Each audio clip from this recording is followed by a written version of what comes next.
donc les kala kawntiron mi salmini on mi landigi si tawi woni ɗon e jaam militant et sympathisant de l'IFDG et les responsables même notre parti l'Union Force Démocratique de Guinée UFDG et même le responsable de l'ANAD. J'espère que si vous allez bien. Voilà. Mi ɗo lando so tawi woni hiɗon e jaam hooreɓe meɗen ɓen hiɗen hiwroɓe ɗen weltanoɓe e ardiɓe ɓen ka lanat ɗi partiji nogay e ko fawi tabintinɓe ka fondoji maɓɓe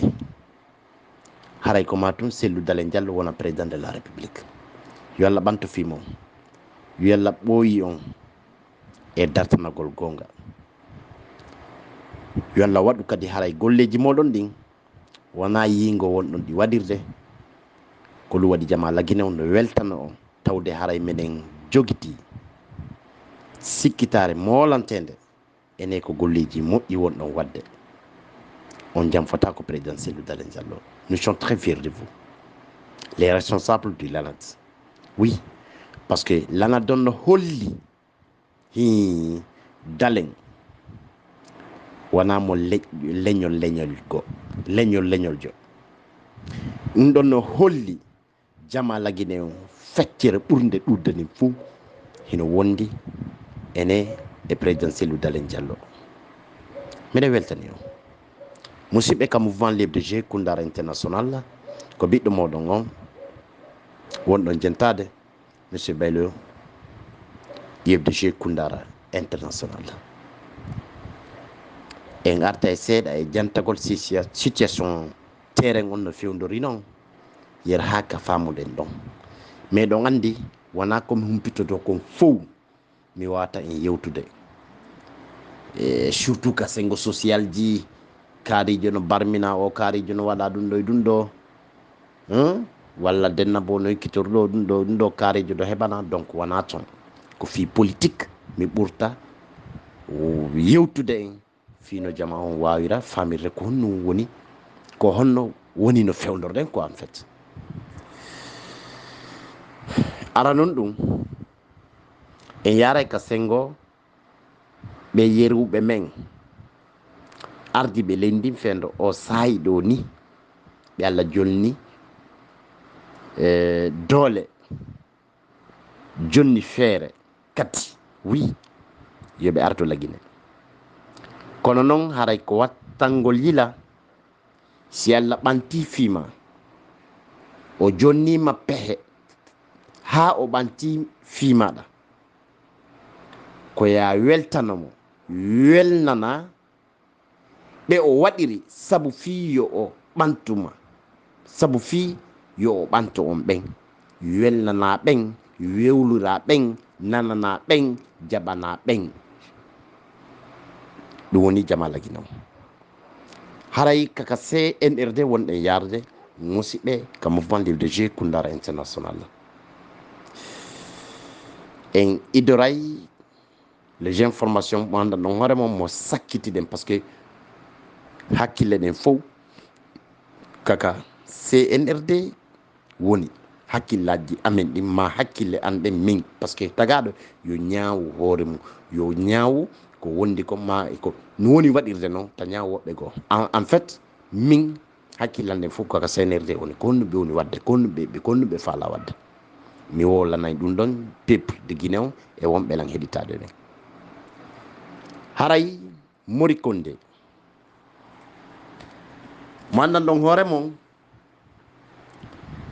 Mori Kondé cofum paykum toɗɗaɗo ka sengo CNRD tonɗe ministre de l'administration des territoires et de la décentralisation dans notre pays o waɗi konngol o waɗi hito o waɗi hawa yawre noon molantede déjà eɗon andi avant de mi arde ka information Alpha Condé à l'époque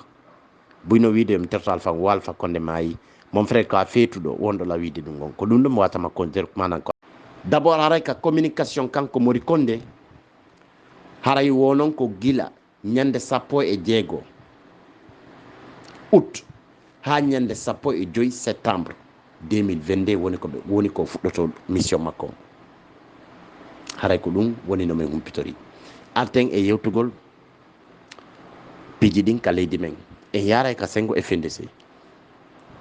haray FNDC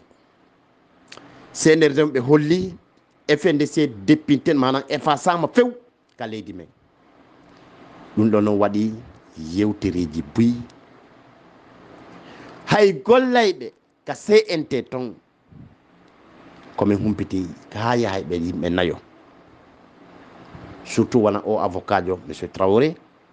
surtout wona kanko Mamadou Togg manam o fijayɗo ma waɗayɗo dow théâtre ji ka leydi meɗen ka sengo culture ji meɗen ɓeɗo ɗo fof no tawa e holluɓe ɗum ɗo noon ɓe jaɓani ɓe nananta ɓe tawtata CNRD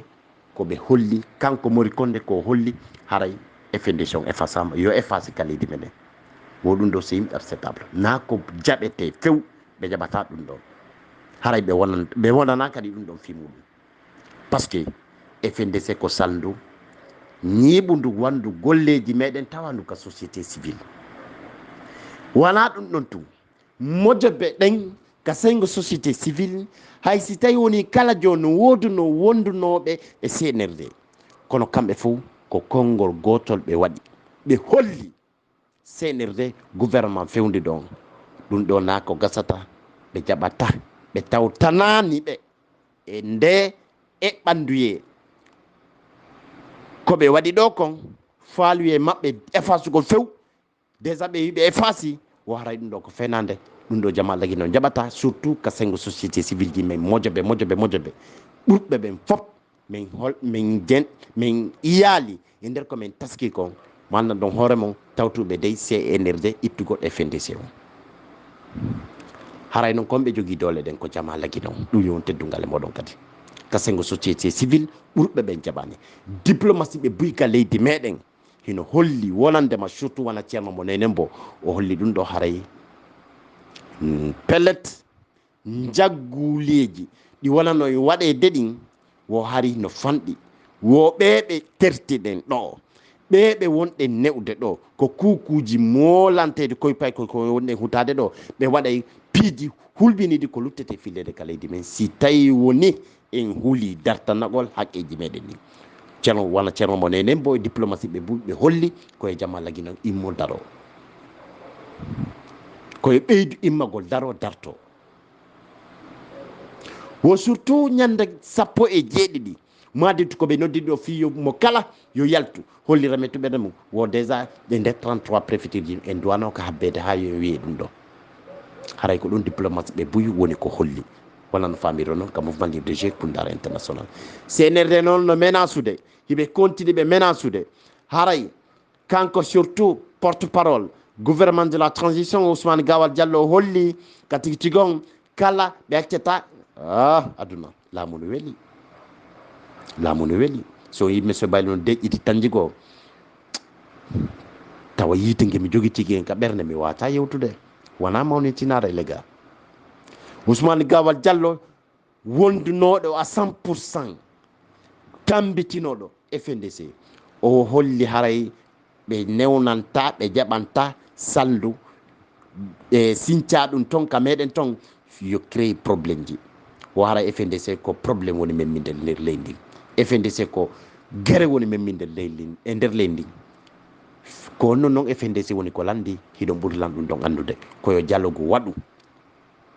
koyo ɓe andi en ko kamɓe woni homɓe ko honnum ɓe jogiti ko honnum ɓe jogiti avant de ɓe wonde responsable ɓe hooreɓe guinéɓe ɓen hiɗon andi guinéɓe ɓen fof ko jilo